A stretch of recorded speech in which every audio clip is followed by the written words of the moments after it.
Julien de Saussure, you are Fondsmanager of Edmond de Rothschild Asset Management in Paris. Can you give some general recommendations for private investors? What should they consider with regards to their investments? Well, I guess we are living in an environment of very low rates and low yields. So we should all be looking for a bit of yield, but let's say some sort of a decent value proposal with good adjusted risk reward.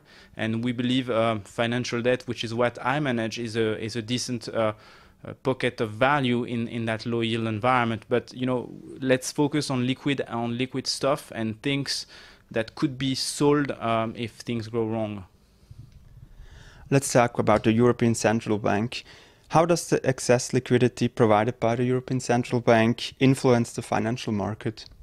Well, the first answer to that is it's very bullish for all financial assets because there's some sort of a free liquidity option in the market. So all financial assets have seen an increase in their value recently, but obviously that doesn't mean that you should buy everything and anything. You have to be very selective in that environment because liquidity is not going to stay forever.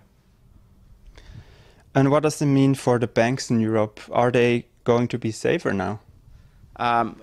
We think the unconventional monetary policy done by the European Central Bank is very beneficial for banks in the current environment, to the extent that it will make sure that non-performing loans are not dramatically increasing in Europe.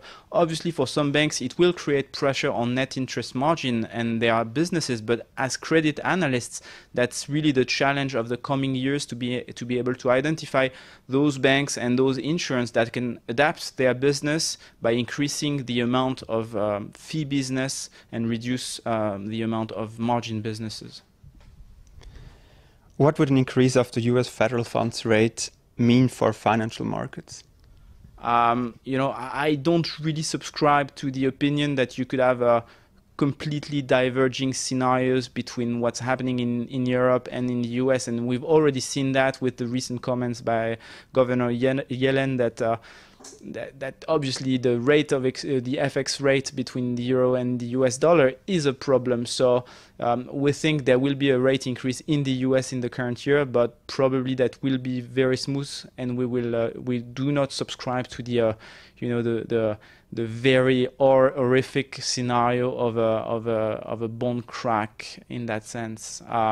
We need to watch that. That will put pressure on in particular on banks that need dollar funding though, and we need to carefully watch these parameters, however.